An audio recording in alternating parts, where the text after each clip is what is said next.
ब्रह्मांड की आदि शक्ति कौन है?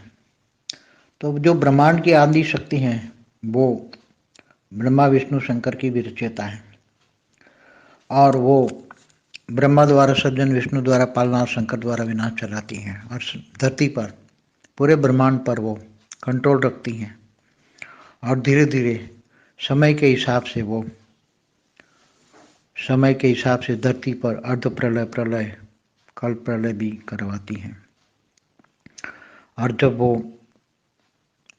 उसके अंदर भी जब समय जाते जाते बहुत समय चलता है, पूरा ब्रह्मांड का, ब्रह्मा का 100 साल पूरा होता है, तो समय उसको पता लगता है कि ब्रह्मांड का 100 साल पूरा होने आया, तब वो पूरे ब्रह्मांड को महाकल्प करा के, कल प्रलय, महाकल्प प्रलय करा के पूरे ब्रह्मांड को वाइंड अप कराने का काम भी उसका ही होता है। वो आदि शिव, मतलब ब्रह्मांड के शिव निराकार को भी डायरेक्शन देकर कि बोलता है ब्रह्मांड का महाकल्प प्रलय कर लो।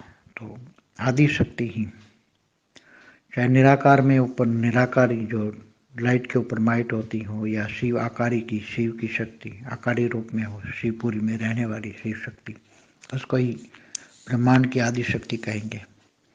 और आदि शक्ति का एक रूप धरती पर, हिमालय पर जो है वो पार्वती है, और शिव का एक रूप शंकर रूप में है, तो शंकर पार्वती दोनों धरती पर भी काम करते हैं। इसलिए शंकर को विनाश के लिए काम करता है, मगर जहाँ जहाँ शंकर विनाश नहीं कर सकता, असुरों को नहीं मार सकता, वहाँ आदि शक्ति ब्रह्मांड की रक्षा करने के लिए, असुरों से रक्षा करने के लिए, असुरों को मारने के लिए महाकाली का रूप, काली का रूप भी धारण करके असुरों को मारती हैं। वो आदि शक्ति का काम है।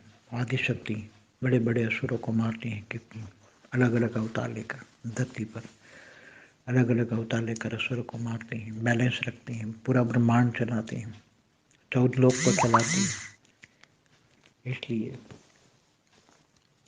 ब्रह्मांड को चलाने वाली पूरी आदि शक्ति ही सब कुछ है।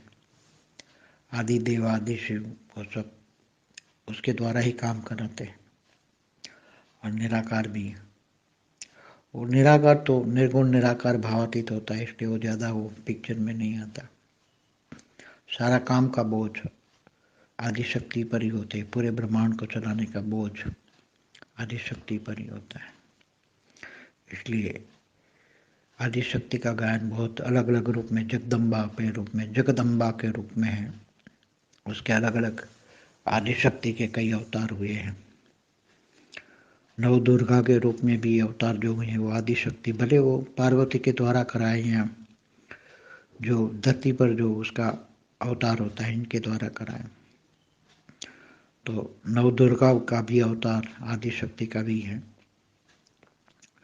ये पूरे ब्रह्मांड अच्छी तरह चले, 100 ब्रह्मा का साल पूरा हो जाए, तब तक उसकी जिम्मेदारी रहती है। फिर वो आदि शक्ति आदि शिव में समा जाती हैं, और आदि शिव अनाकारी शिव निराकार में समा जाते हैं, पूरे ब्रह्मांड को महाकल्प प्रलय में पूरे ब्रह्मांड को वाइंड अप कर देते हैं।